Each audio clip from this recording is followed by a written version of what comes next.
For many people, technology has become the number one resource of getting more knowledge, skills, and many other things nowadays. That's why we are proud to provide our new mega project, Vigor Digital Learning Hub, VDLH. VDLH is a digital service that helps organizations to continue their learning journeys for their employees by providing learning solutions that needed for mastering different knowledge and skills for greater performance through various updated and important topics. We are providing digital learning services like webinars, virtual simulations, online assessments, live sessions, virtual conferences and exhibitions, virtual reality, business consultation, and coaching sessions. VDLH providing tailored training topics that will help HR organizations to boost up their learning performance and engagement. We are providing personal skills, business topics, relationship skills. VDLH is providing their learning in different digital tools that will support the learning solutions with the most efficient ways to deliver a full learning experience. The number one rule of achieving your goal is taking action, and with VDLH, we will make sure that every single action you take will be calculated, effective, and always supported by us. Start now. Contact us for more details. VDLH, Endless Learning.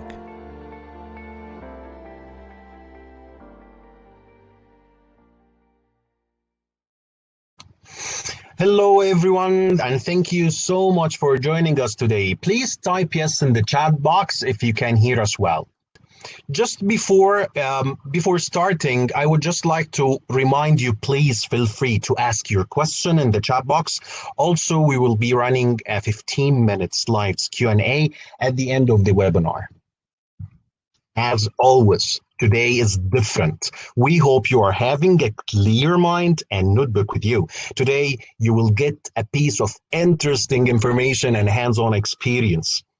We are keen to help and support everyone in this challenging time. This is the main value at Vigor Enterprise. That's why we are continuing our support to the community by providing our series of public webinars through VDLH. Vigor Digital Learning Hub, our digital service to help individuals and organizations to continue their learning journeys anytime, anywhere in the world. If you are interested to know more about VDLH services, please contact us on contact@vigorenterprise.com. And today we have with our sessions in Vigor Enterprise, one of the most interesting speakers in the world, Rich Brinston. Rich comes to Mars and Venus Executive Coaching with a wealth of experience spanning over 25 years. He has owned and managed companies in varied industries, both private as well as publicly traded. Rich has been active in the coaching industry since 2003. And has functioned as support manager as well as global sales director internationally. His background in leadership, sales, marketing, and corporate business management makes Rich uniquely qualified to help corporate executives and business owners learn important strategies for long-term sustainable success. Rich has a full complement of skills and experience in global marketing, sales processes, financial models, time management techniques, and team building. So please let us welcome Mr. Rich Brinston. Hello, everyone. Thank you for attending. I really appreciate the introduction, Azazi. I really appreciate that I'm the most interesting speaker. I kind of like that. And that's the first time I've been called that. And I'm very excited to support today's program by teaching you something I don't think that you've ever heard before, is how do we actually develop high-performing teams through what we call at Mars Venus gender intelligence. It's a very interesting topic. I think you're going to get a lot out of it. And I'm ready to present. Azazi, are you ready? Yes, let's do I it. hope everyone is ready. Okay, we've done the sound check. He gave you an introduction, a little bit about me. And I don't know if you guys have actually heard of the book, Men Are From Mars, Women Are From Venus.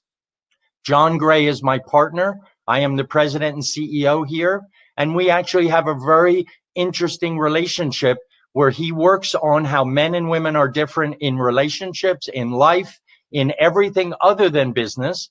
And I have moved all of that technology and knowledge into the business community. I think you'll find it interesting how men and women are very different in business. And that's what we're going to talk about now. So the objectives of this webinar, and I hope everybody can see my screen. The objectives is, first of all, you want to improve your understanding of what is gender intelligence and how the different genders want to be led. Men and women lead and are led very differently. So I think you'll find it very interesting.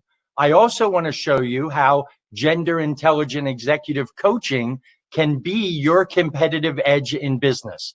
You'll actually learn a lot today that you can take back to your business and start employing tomorrow morning. The third thing is I want to educate you about our training and certification program. And if it's something you want to take further, then that would be great. The first thing I want to talk about before I get into gender intelligence is what we call diversity. It's a big buzzword nowadays in business. Everybody's talking about cultural diversity and how that impacts the workplace and how people really look at different cultures or different ages, the older generation being very different than the younger. 25-year-old is very different to lead than a 55-year-old. So diversity is a big topic. But we believe at Mars Venus that the foundation of diversity is gender diversity, men and women. And so that's what I want to talk about now, because just in the last 5 to 10 years, more women are joining the workforce, a lot more women all over the world. And so are the work environments conducive to get the most out of the women that are joining the workplace? That's what we're going to talk about today. Now, every company has a human resource management department, and they're always looking at how do we have our humans the most resourceful they can be. So that's a big topic. And when I did a little homework on the Middle East specifically, we looked at all of the articles that are being written from all the HR departments in the Middle East. And if you notice, I just highlighted it here. If you notice, hold on. Look at the difference between how many articles are written about gender in HR as opposed to all of the other challenges. Factors that influence and performance and talent management. Look how many are written specifically about gender. So now we know it's a very hot topic in the Middle East specifically. Why is that? We do know that more women are entering the workforce. And they expect the amount of women that are in the workforce right now to double in the next 10 years. And that's really important. How are we getting the most out of the women that work for our organizations? This is really important for the Middle East specifically. We want the Middle East women to engage, to be trained well, to be supported well. And when you see, and we're going to get into the whys in a little bit here about how the brain is different, how we're wired differently, the hormones are different, and how does that affect their productivity in the workplace? If we don't look at that, we're losing that competitive edge. And that's more specifically what I want to get into now. We want to give specifically women the kind of support that they need, the kind of experience and opportunities, because once they're working, we have found that their personal grit, how hard they want to work, how, valued they are in the company, how supportive they are, that becomes a real critical role. And so this is really important to understand how men and women are different and how do I lead them very different to get the most productivity. Diversity. This is a study that was done in UAE, in Saudi, in Egypt. They wanted to understand what are the biggest challenges that women face right now in the workplace. And what they have found is that they don't feel as supported from their colleagues. They feel they have limited experience. They're not committed in the roles the way the men are.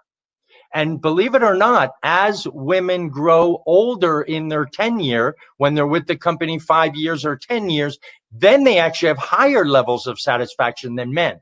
But we've got to get them there. We've got to be able to teach them and support them and give them the kind of environment that's conducive for the best productivity for women. This was a study done, so you might want to look into McKinsey is really, really, high level consultants around the world. And they really wanted to understand, how do we bridge the gender gap? This is really important because we do have a gender gap. We want to drive female participation in the workplace. We have to tailor the education and the training. How do we retain women? Not just attract them, but retain them. We need to enable a real support system that's conducive to them wanting to work better, for them wanting to be more productive, for them wanting to stay with the company. Because we all know attrition rates are not good for a company. They cost us a lot of money here in the United States as well. So we look at, if we support the women, does the attrition rate drop? And we found that it does dramatically.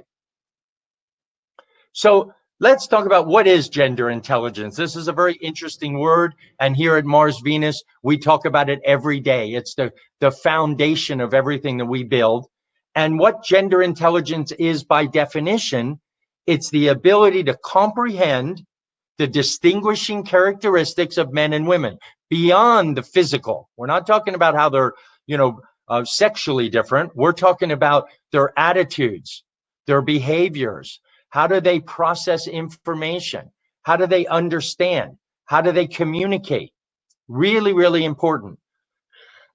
And we actually have, scientific validation for each one of these differences between how men and women are. And I'm going to show you that in the brain. How is the man's brain wired very differently than the woman's brain? And what does that mean?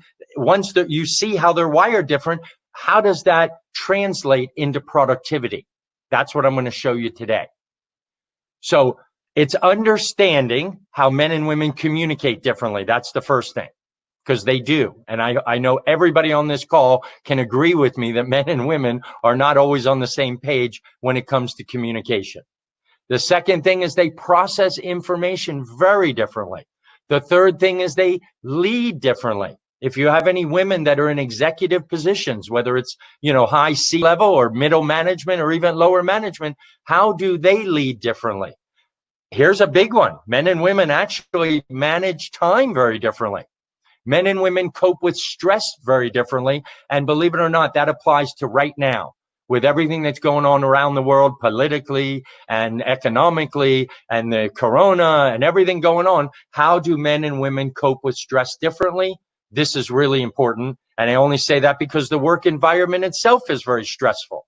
So we want to make sure that we're showing you how they cope with stress differently. We teach that to our leaders so that they can actually get more productivity during stressful times. So this is another thing, is how do men want to be led differently than women? Men and women have very different ideas of what is leadership. How would I want a leader to lead me to get me to be the most productive I can? That's an important topic.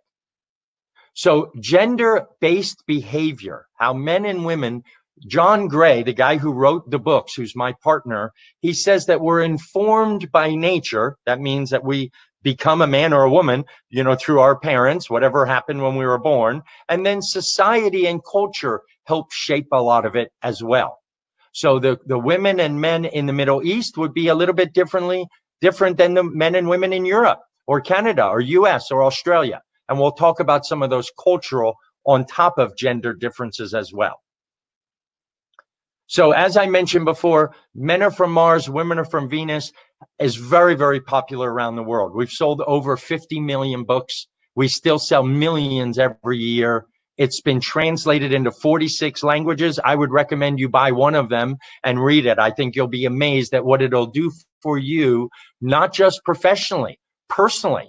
Most of our coaches and corporations that we work with, they actually tell us that their home lives are much better because they use this material at home with their spouses, their husband or their wife, their children, because boys and girls are very different. So getting this information will help you both personally and professionally. This is the original book. This is my partner, John. Amazing, most humble, genuine, authentic guy you'll ever meet. He's been in the Middle East doing talks with Vigor before, and I'm sure he'll be there again. In fact, we had one a few months ago back in Kuwait. A lot of people don't know that John Gray has actually written 23 books, not just one, but believe it or not, every single year he finds what is going on now. And this one on the right, on the bottom, Why Mars and Venus Collide, this is one of my favorite. This is how men and women cope with stress differently and how that affects the relationship, how that affects the workplace, how that affects productivity.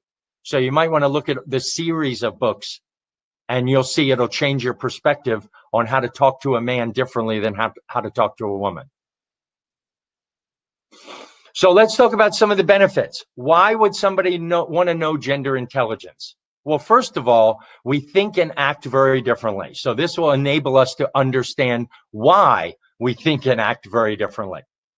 The second thing, very important, is it exposes our blind spots. I didn't even know I had blind spots until I started using this content at home with my wife or with my team at Mars Venus, my assistant who's been with me for 11 years. And I didn't know how blind I was until I started employing some of these strategies. It lifts us to a brand new level of conversation. We now have different things to talk about because you know how men and women think very differently. And this one's really important. We want to be able to engage confidently and more willingly. If we're just expecting men and women to act the same way, then we're actually shutting down some of that inclusion that we could have, some of that conversation, some of that understanding and thinking and communication. So it's very important. This program will encourage you to really work more confidently together. And we have to find and value the complement. John Gray's biggest statement is not just that men and women are different, but if we embrace the differences, not just knowing them, but actually encourage them and value and complement them, that will actually change how productive your teams are, how happy they are, how less stressed they are, how they communicate better, and you'll get a lot more productivity as a company. Very, very important. So now that we talked about what is gender intelligence, let's talk about what is gender intelligent executive coaching. That's really important.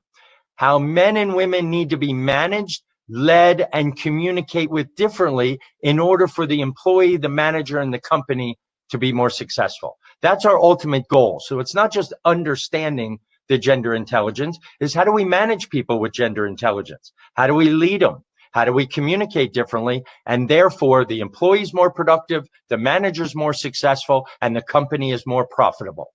That's what we're looking for. That's our end result. And here's part of the problem. Conventional wisdom. This is old-fashioned thinking around the world, not just in the Middle East, but Europe, Australia, Canada, US. All the companies treat employees the same way.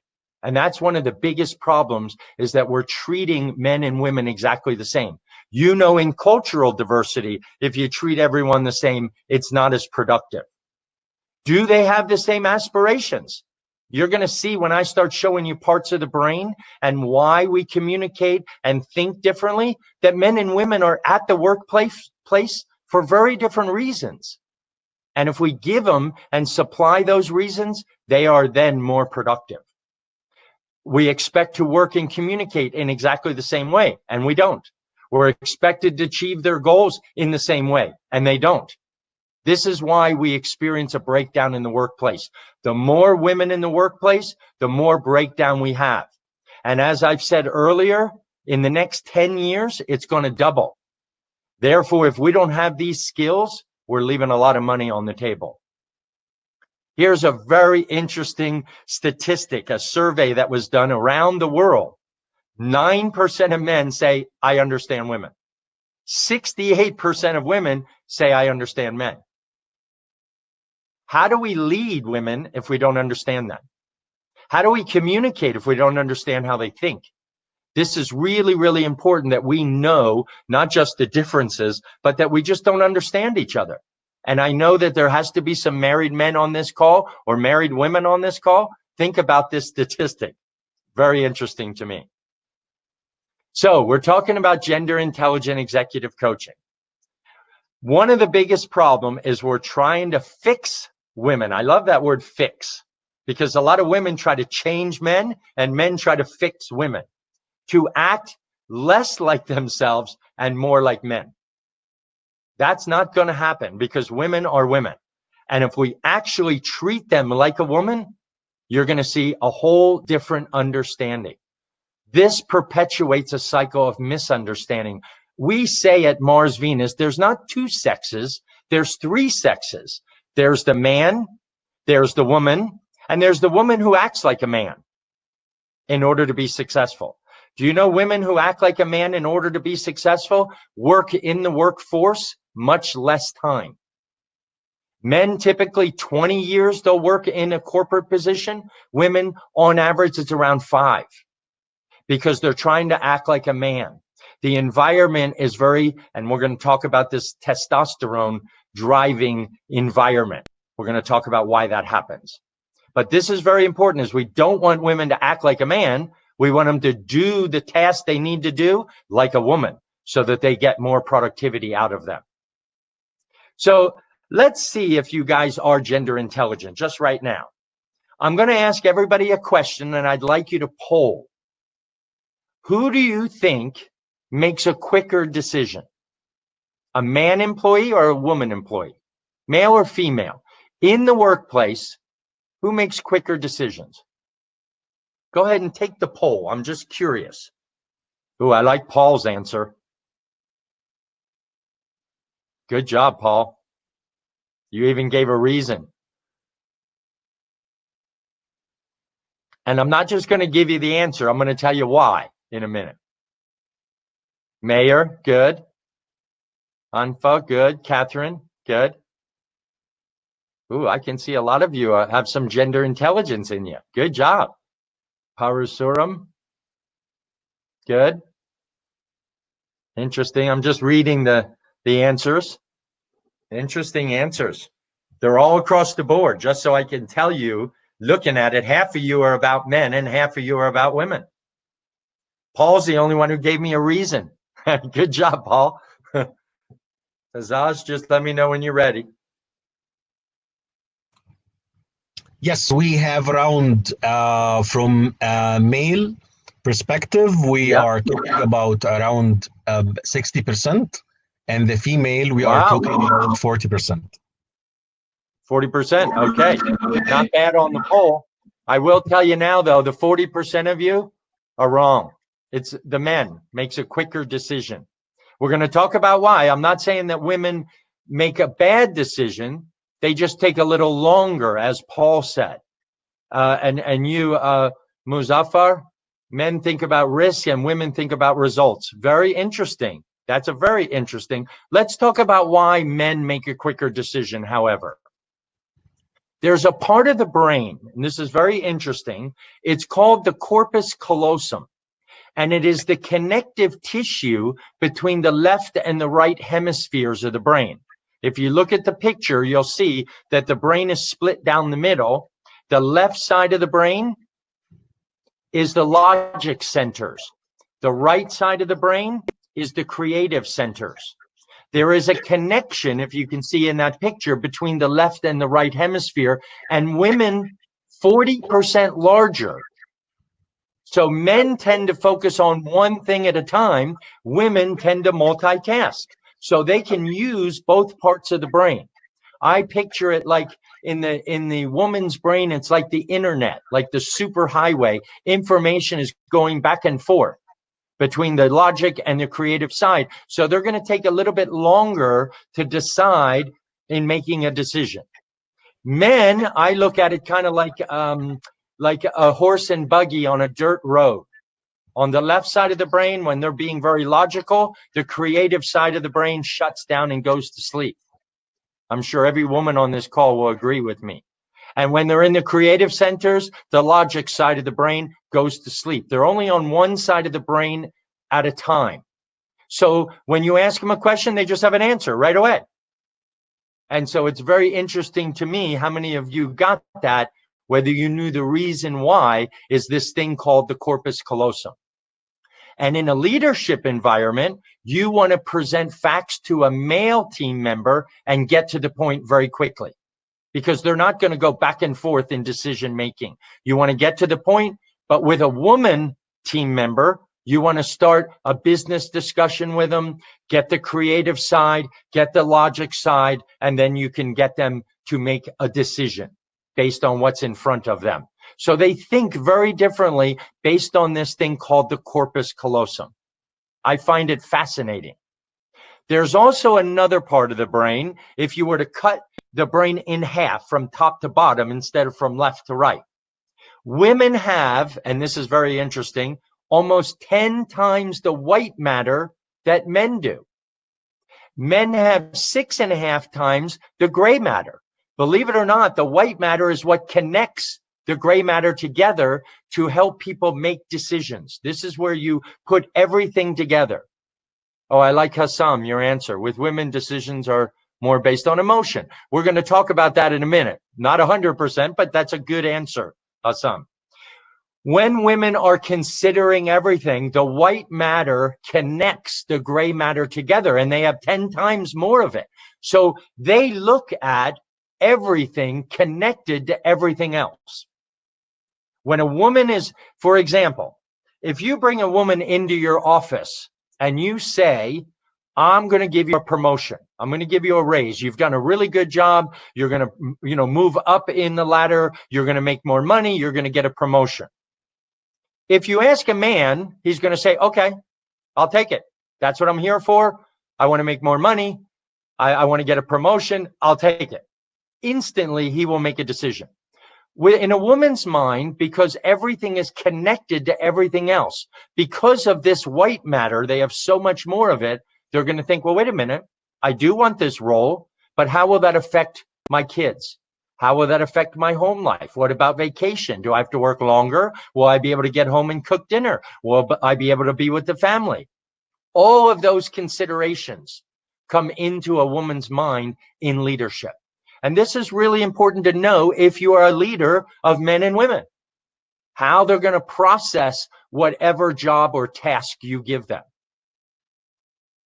So the conclusion is men will make a quicker decision based on the corpus callosum, based on the white and gray matter. They actually see the bigger picture, women do. And so they're going to weigh all the possible combinations before they're going to make a decision. Hassam, it's not necessarily about the emotional side of it, but they will add that to it. How do I feel about that? So you do not want to rush a woman into a decision-making process. You're not going to say, hey, make a decision right now. Do you want the promotion? You have to decide right now in my office in front of me. A woman will not want to do that, and typically will shut down because of it. Here's another very interesting part that I know all of you will be aware of, is women have this frontal lobe. It's actually called the Wernicke's area. It's in the temporal lobe. Don't worry about the area because this is not a science lesson. But do men and women talk differently?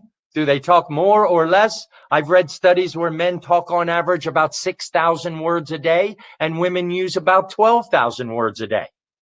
That's because of this Broca and Wernicke center. They're actually much larger in women, and these are the centers that are associated with language. They're actually larger in women, and they're distributed over the left and the right side. So women will be more verbal. How does that come up? Oh, here's a good one, Mayor. Is it the same with political women decision? Good question. I don't know if I should answer that on this call because I'm in the U.S. But a great one, Mayor. Larger and distributed over the left and the right side in women. So the actual talking centers are bigger in women. So you want to allow women to talk. Women, and we're going to talk about this in a minute, the more they talk, the lower stress they have. Women actually lower stress by talking. A lot of men don't know that. So this area means that women will possibly express their needs, what they expect from a leader, in a very verbose. They're going to use a lot of words and very little probing. All you have to do is ask them one question and you're going to get the whole story. Men, you don't need to do that. You have to probe a little bit harder to get what's expected from a man. And that's really important for you to know. Men, you got to get to the point. Women, you want to allow them to talk. Having trouble in Purview, the presentation. I'm trying to reconnect. Azazi, that might be something you can help Ezra. Yes, we will work on it. No worries. Good. All right. So here's a few more questions, just to see gender intelligence and how important this is. And this is an actual exercise from one of our workshops. When overwhelmed with work, do men become more talkative or quieter? When overwhelmed with work, the question is, men become more talkative? The answer to that is false. Men do not become more talkative. Men become less talkative. They actually shut down. If I do the same thing, when overwhelmed, women become quieter. No, they don't. They become more talkative, as we said. Because when a woman talks, good job, Farida. When women are overwhelmed, they get quiet. You can actually tell. If a woman is talking, her stress is going down. This is something a leader wants to look at. Here's another one. Women have more gray matter in the brain than men. We already talked about that. That's false as well. Here's a very interesting one that I have found useful at Mars Venus at the corporate office. If you make a commitment to a male employee and a female employee, who will remember that commitment longer? Go put it in the chat. I'm just curious. This is really important in business. Who remembers the commitment, a male or a female employee? I'm going to tell you right now, it's a woman. This is really good job. Noha, good job. Nura. Why is that? Let me tell you something. If I make a commitment to a man that I'm going to call you tomorrow, I'll call you tomorrow, and I don't make that call, a man will think, you know what? He's kind of busy. I'm sure he'll call me. No big deal. And when I call him the next day, he won't even bring it up. It's like, okay, we've connected and we'll move on. Women will remember that you made that commitment and you missed it. And they'll remember it for a very long time. They'll remember it after the call. They'll remember it a year from now that you made that commitment and you didn't live up to it. Even though I might do business with you, even though I might be working with you, you did make a very small commitment and you didn't live up to it. So anytime you make a commitment to a man, try to stick to it. But every time you make a commitment to a woman, definitely stick to it. Good job, Rochelle. Yes, Paul. Here's one. Women generally talk more because it's cultural, society teaches them to, or their brains are wired to talk more. Hassan, I love your sense of humor. I agree with you. Which one of these three? Why do women talk more? Is it cultural? Is it society? Or are their brains wired more? We talked about it a minute ago. Definitely their brain is wired more. Muzaffar, thank you for reminding me. Yes, they remember the date, the time, and all the years. Good job. Yes, their brains are wired. And that's really important to understand. They're not talking more because it's culture or society, or they just want the attention. It's their brains are actually wired more. And we talked about who makes a quicker decision. Very important we understand the man makes a quicker decision. These are the kind of things that you would want to understand. In a business environment, here's an interesting question. Who will seek a consensus before making a decision? Who would seek consensus? Who would reach out and talk to other people? A man or a woman? Who would do that in your opinion? Woman, Fareed. Good job. Definitely. Who seeks consensus? Because they actually lower stress. If they have to make a business decision, they lower their stress by talking. They actually lower stress by the act of talking. And we're going to talk about why. And as I said earlier, one of the biggest challenges we have is the traditional way of thinking, that we treat men and women and different generations and different personality styles as the employee. They're all the same. And Dr. John Gray used all of his material, and I bridged it into the business community. Back in 2011, we decided we're going to fine tune this and make how do we lead men differently than women, differently than different generations, different personality styles, different communication styles, and this makes companies more productive. This makes companies more profitable. As you can see here, and I've touched on a few of these, here's generation, here's personality profile, here's gender. This man will want you to stop beating around the bush and get to the point. This one, you want to be careful with a woman what you promise her. This woman, you want to provide her with the details. This man wants a quicker response. Good question, Paul. I'm not even going to go there, but it's a good question. But this is really, really important that we understand how to communicate differently. And this is what our training does. Why do we do it? How do we do it? And how do we improve results because of it? The why, in order to be a better leader. Here's one of the differences, not in the brain now. I want to give you a difference in how men and women are different in productivity. Both of us have this hormone. Men and women have this hormone called testosterone. But when a man's testosterone goes up, it makes him more productive. When a woman's testosterone goes up, it doesn't do anything for her. We also both have this hormone called oxytocin. But in a woman's body, when she has high oxytocin, she's much more productive. And believe it or not, oxytocin is the nurturing hormone. When she feels she's nurturing, when she feels she's valued on the team, she will be more productive. It's not about getting the job done. It's about feeling valued. With a man, to build testosterone, there are 4 things he needs to do. He needs to fix it, solve it, achieve, and succeed. And if he feels he's succeeding, testosterone goes up and he's much more productive. If she feels she's nurturing and being nurtured, her oxytocin goes up and she becomes more productive. These 2 hormones are critical for productivity. And there are certain things you can do as a leader to improve that productivity by increasing these 2 hormones. And I'm going to show you how to do that. I'm sharing with you some of the foundational points. This is what we call at Mars Venus, the rule of 9. The rule of 9 is, with a man, you want to be a good talker, clear, to the point, be direct, get right to what you're talking about. Don't get fluffy and talk about, oh, how are the kids and how's the family? Get right to the point. Make sure you provide a quick solution. They're not looking for everything in between. They're looking for a quick solution.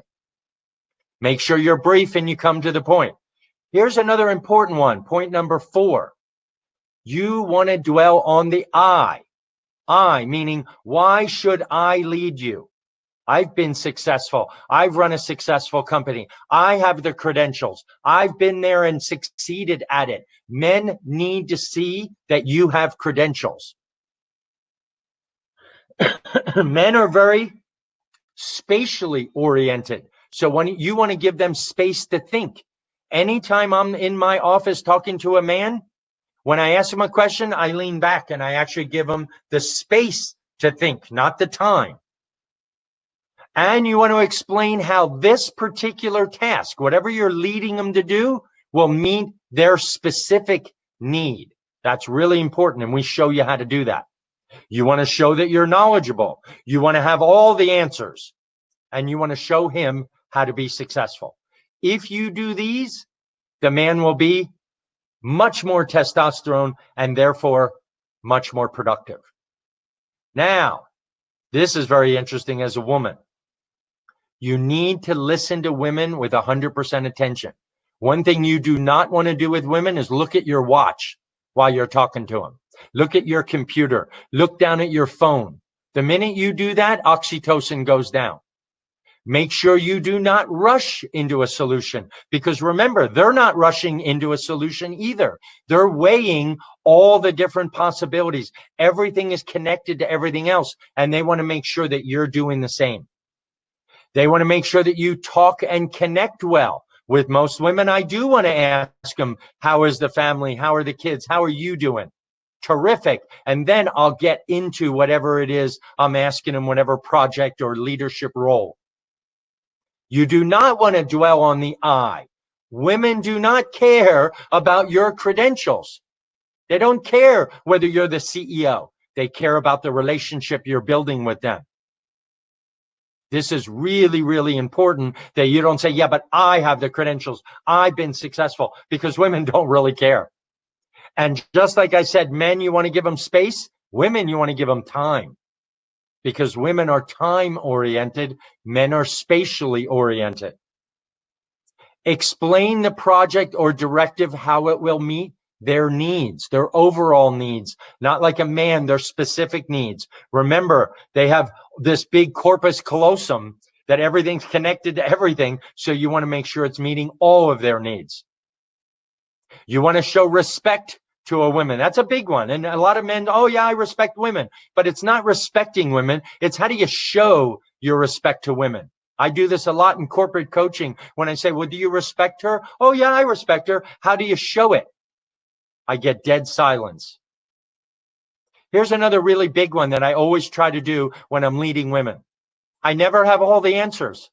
With a man, you want to have all the answers. With a woman, you want to say, that's a really good question. I'm not sure. Let me find out. Let me do a little research. Let me do some homework. Let me talk to John Gray, or let me talk to some other people. They love that. I don't want to have all the answers. Then I'm a know-it-all to that woman. Men love know-it-alls. Just remember that. Women do not. And as I said before, women must feel valued. So we want to show them how this particular project will make her more valued.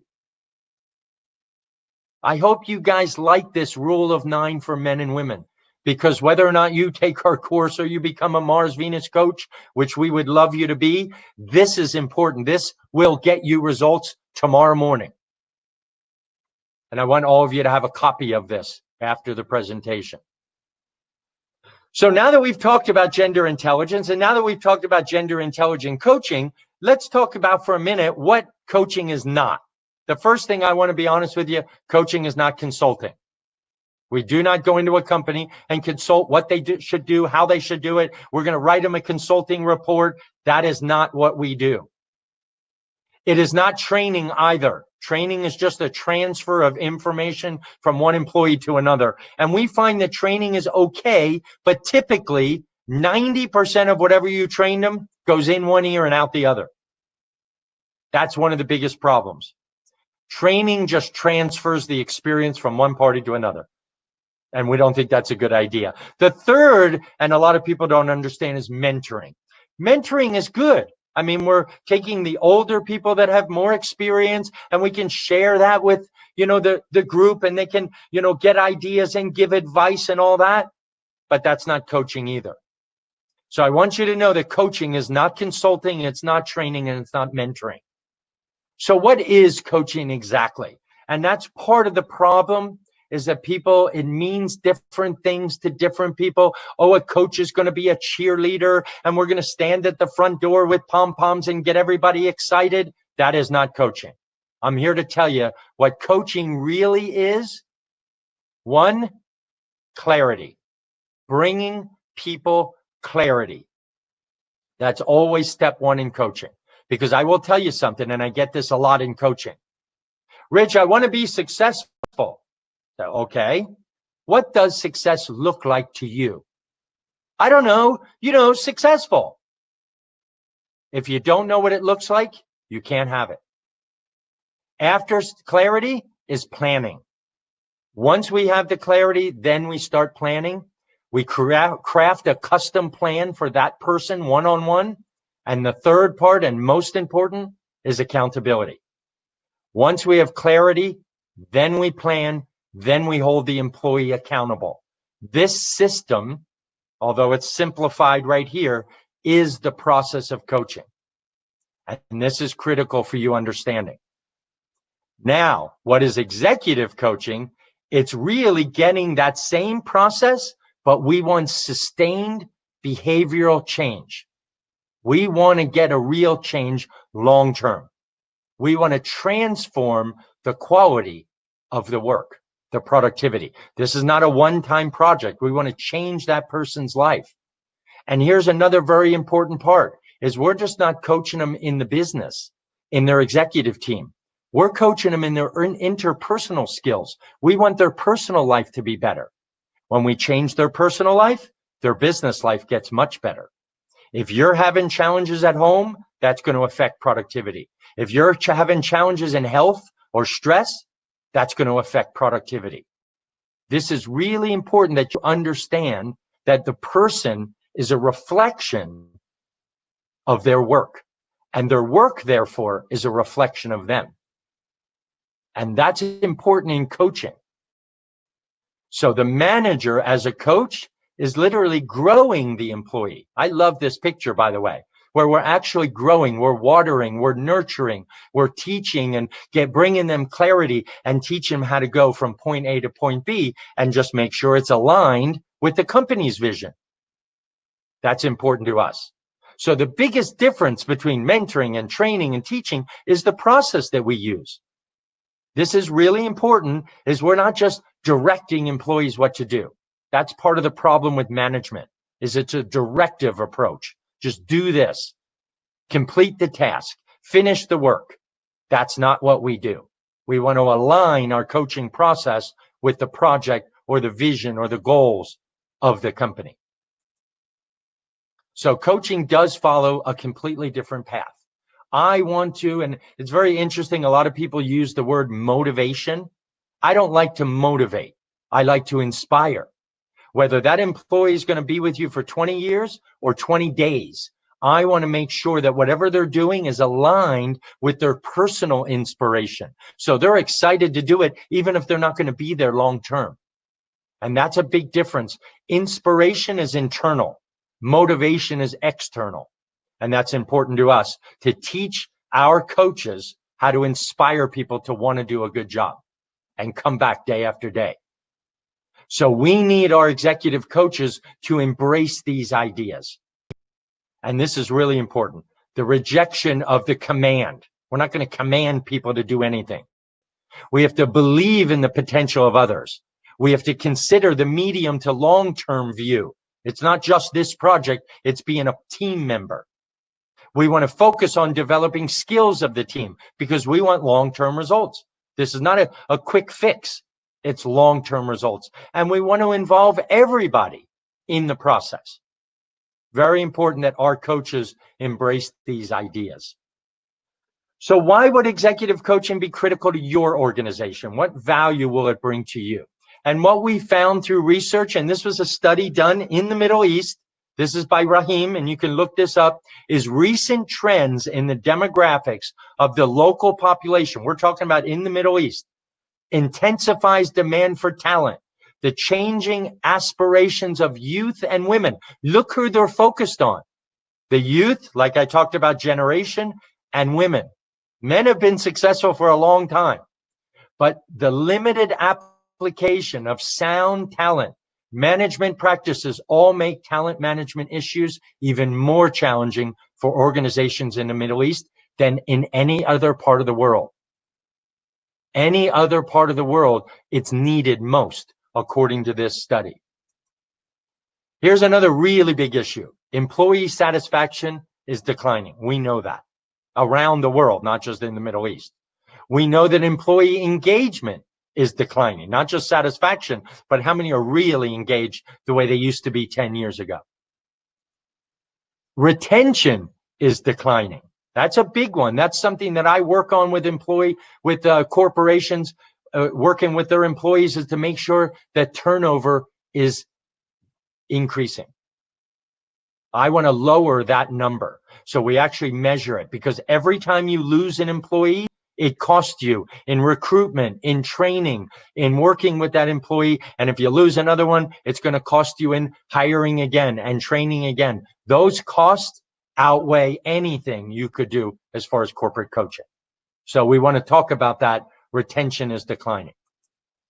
Here's another one. I don't know if you're aware, in the Middle East, as opposed to any other part of the world, is your talent is leaving. We have a lot of migration from the Middle East into Europe, into Canada, into Australia, into the US. So there's a reason why they're leaving. And we want to address that issue too. Here's one, and this is so appropriate to what's going on right now. There is more stress in the workplace, and it is negatively impacting performance. I love these rocks. My marketing guy helped me do this. But yes, it's negatively affecting. And I don't think we've had more stress in the workplace than we have right now than ever before. Very, very important. So with all that said, productivity is declining. We got a lot of people on video games nowadays too, especially that younger generation. And here, I just talked about it a minute ago, is your health, your relationships, your life in general is impacting the workplace negatively. Relationships are a big one. And if I can help them have better relationships at home, do you know what happens? Productivity goes up. More errors are being made. What does it cost to fix an error? Not just to get a new employee and train them, but how much to fix the mistakes. So to me, the benefits of coaching outweigh what you're doing now with leaders and managers. And here's just an interesting statistic we found in the US. 52% of organizations have a coaching program. 37 are planning to have one by the end of this year. So you're talking about a huge percentage, almost 90% of companies are now understanding the value of having a coach. We are the only company, however, that focuses on coaching men differently than women. We call it gender intelligent coaching. So even if you don't want gender intelligent coaching, you definitely want coaching. Here are some of the benefits. I'm just going to lay them out one at a time here so you can see them. Increased ability to attract talent. When you have good talent, you attract more good talent. Strong financial performance. Retaining that talent is critical. Increase employee engagement, customer satisfaction, and increased innovation. Believe it or not, women are very, very creative in the workplace. These are the 6 reasons that having executive coaching, especially gender intelligent executive coaching, benefits the business and changes your culture. This slide to me is one of the most powerful, seeing the bigger picture. So we want to provide that critical support. Wait, let me just back up to senior leaders. Doesn't even have to be senior. It can be middle level. Every level benefits from this kind of critical support. Here's the other thing. When you bring in corporate coaching, the world is changing. Your organization is changing. Your culture is changing. What about change management? That's a big part of what we do. We don't just manage stress and manage, how you lead differently, but organizational change management is also a bigger part, especially in the Middle East. We have much safer ride. That's what this shock absorber is, to show that coaching can absorb some of that shock that the culture of the organization will go through. Here's another way to look at it, is we provide that. It's a rocky road out there, and we want to give you that ability to make it a smoother ride, fewer breakdowns. So we want to make corporate executive gender coaching your competitive edge. When you have that, then you will stick out like a sore thumb. You will attract more talent. You will retain more talent. You will be more productive. You can make this cultural change a competitive advantage in your business. We want to turn your managers into leaders, and we want to turn your leaders into gender intelligent coaches. Here are some of the companies we've worked with. some of the real big ones around the world, even, believe it or not, the US Army, because we have men and women in the Army now. We've been doing this for 28 years, all around John Gray's principles. We're in 42 countries around the world, and we're very proud of our results that we get. Like I said, here are some of the companies we work with. Who should attend this kind of training? Anybody who leads. Anybody who's in your environment and has people under them so that they can get those people under them to be more productive, whether it's a man or a woman or teams. Very, very interesting who should attend this training. These are the kind of things we provide in the training. Just to give you, it's a 12-week training and certification. So it takes 3 months to get certified. It's all online and it's all done in-house. So we would train your team in-house to be gender intelligent Mars Venus coaches. Other trainings, they don't bridge that gap. They can teach you leadership. They can even teach you coaching. But when you put those together, we bridge that gap. We can do it exclusively for your company, or we have group trainings that people in your company can attend. This is who you want to contact if you have any interest at all. contact@vigorenterprise.com. We're very proud of our relationship with Vigor. That's who put this on today. This VDLH, the Learning Hub. We're very proud of our relationship. And so this is who would sponsor this in the Middle East for you guys. So if you don't know the secrets of gender-based executive coaching, you are leaving money on the table. I hope today you learned a little bit, especially the rule of 9. You learned a little bit about how the brains are different. You learned a little bit about how hormones are different, how to lead and are led differently, how men and women. And now I think it's time to have some questions. Thank you, Noha. That's great. Thank you so much for your time and your effort. Thank you so much. Thank you so much.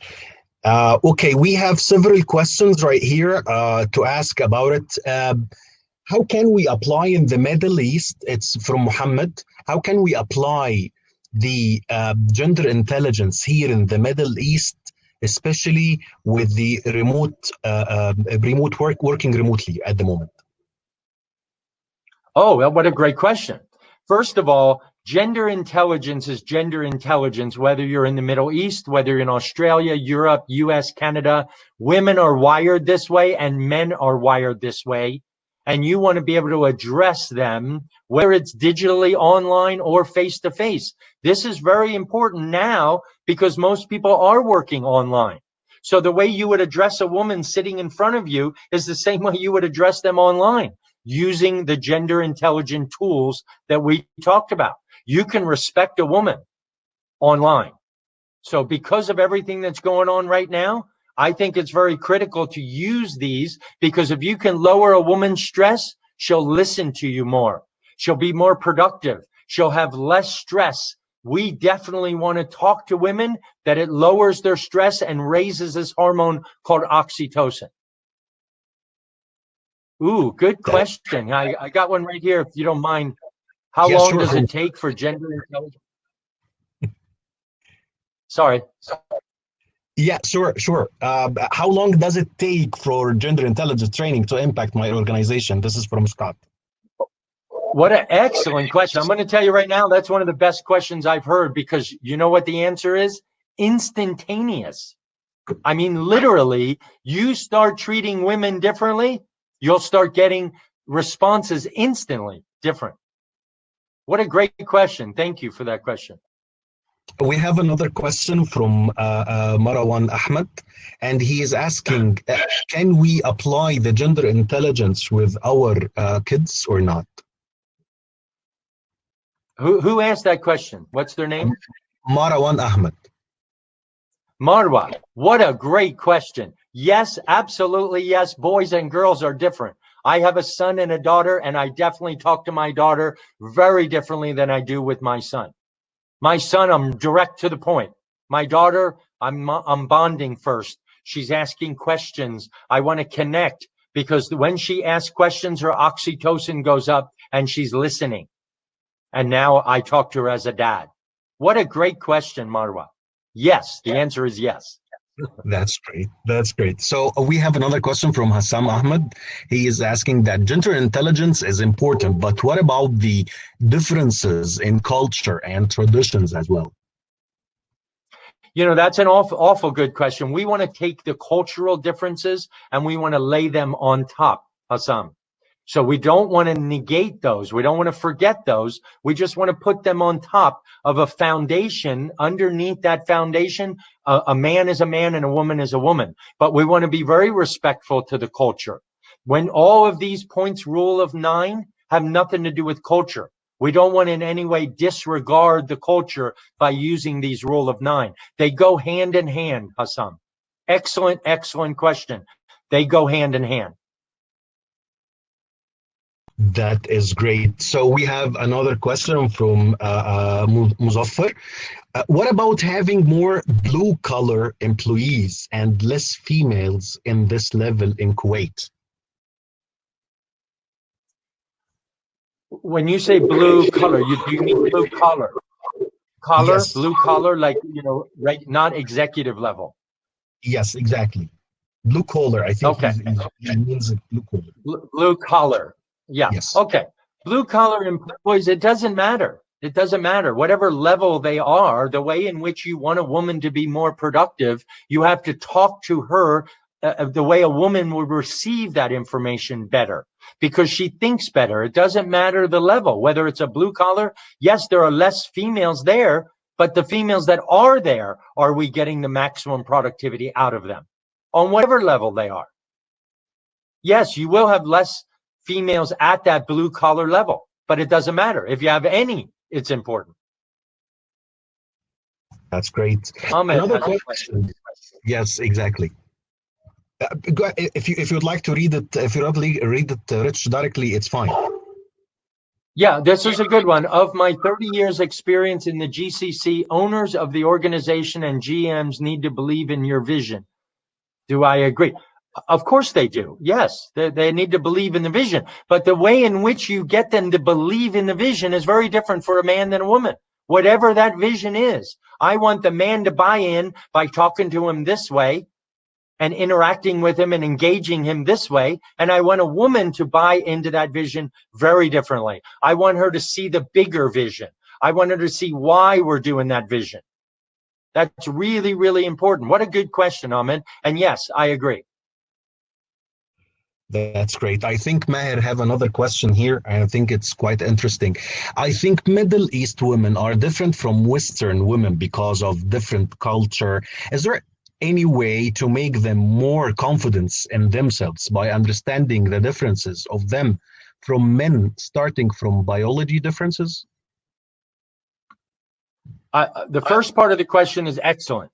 The second part of the question, I'm not sure. First of all, I don't care about the biological differences. I care about the physiological differences. I hope that's what you meant, Mayor, is not that, you know, the sexual differences, but the way we're wired differently.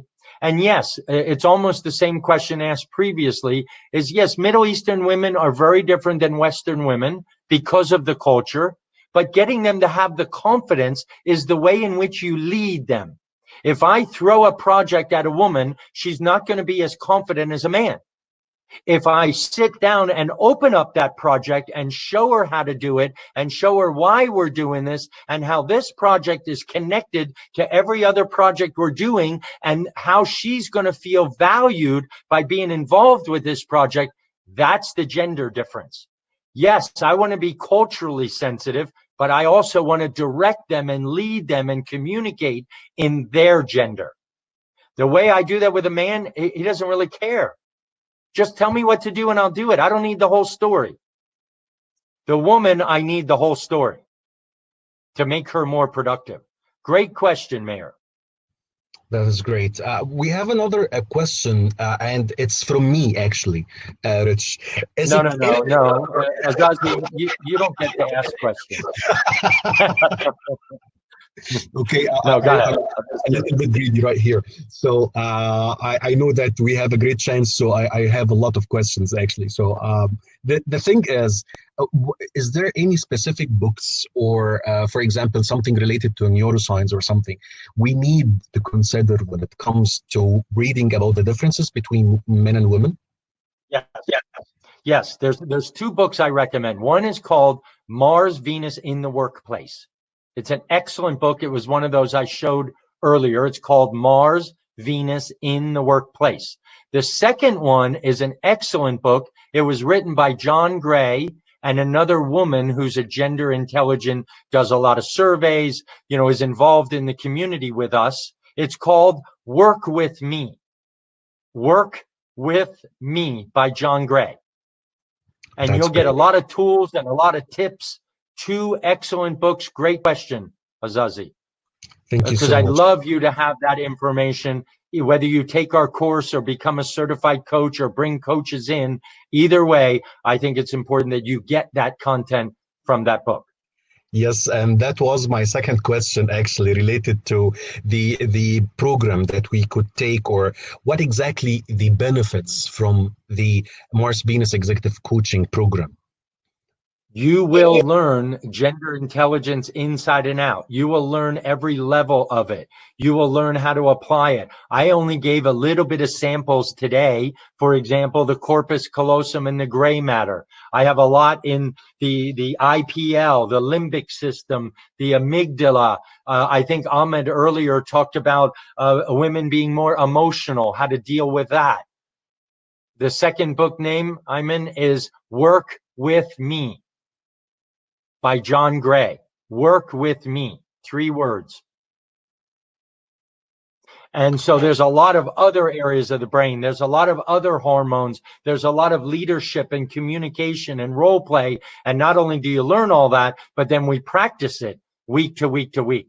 That's why it's a 12-week course. It's not a one-time class. It's an hour a week live, digital online, and then 2 hours of homework, and then practicing in the workplace. And then the next week, another live class. Yes, that's correct. Yes, right. Second book, Work With Me by John Gray. And then the next week, a class, and then practice, and then 2 hours of homework, and then you take it into the workplace and practice it again. That's great. So should I have any minimum requirements or any qualifications before taking this executive coaching, Rich? Yes, you want to be a better leader. You want to be a better manager. You want to get more productivity. That's the only requirement. You want to learn this stuff. And like I said, we are, and I'm very proud of this, the only course that you can apply in your professional life that you can also take home and have a better marriage, a better relationship, be a better parent, be a better friend. It's changed my life. So it's not just for what it does to your professional life, but this is one of the only courses you can take and bring it home with you. That was fabulous, Rich. Thank you so much for your time and your effort. You're We do welcome. appreciate it. I hope I answered everybody's questions. I hope you guys enjoyed it. I would love to see you in one of our courses, but if you're not, I hope you got some value today that you can take back into your companies and start doing better today. Thank you so much. Thank you so much, Rich. With no doubts, Okay, we one know. last question from Lucy. Sure. I'm a trainer, not a manager. I want to help my career with the certification. Of course it is. This will change your career. We have coaches all over the world and trainers all over the world that train on this stuff. Thank you, Ezra. Thank you, Ayman. Thank you so much, Ooh, Rich. don't ask me that, Hassam. Hassam, I'm not going to answer that. Okay, I think we're just I'll get in a running. lot of trouble. Yeah, we're just Have a running out. really nice day. Azazi, thank you for coordinating this. Thank Vigor Enterprises and your Learning Hub. I really appreciate what you're doing for the world by bringing people like me and other people to the world. I love it. Thank you for doing that. Appreciate it. We do appreciate it. Thank you so much. We know with no doubts. We know that Bye, everyone. informative and amazing webinar. Thank you so much. Bye-bye. Bye, everyone. Yes, Thank you. perfect. Thank you. Bye. Bye-bye. As a strategic partner and exclusive partner in the Middle East and North Africa with Mr. Rich Brinston, we would like to thank you all for being a part of this great webinar. And for more information and details about in-house workshops and the Mars and Venus Executive Coaching with Mr. Rich, please reach us on contact@vegorenterprise.com. Please make sure to fill the survey that will be sent to you in your registered email so you can get a copy of the webinar summary. We at Vigor Enterprise are glad to announce our upcoming public webinar, and please make sure to sign up for the new webinar. Thank you. Wash your hands. Stay safe. See you soon.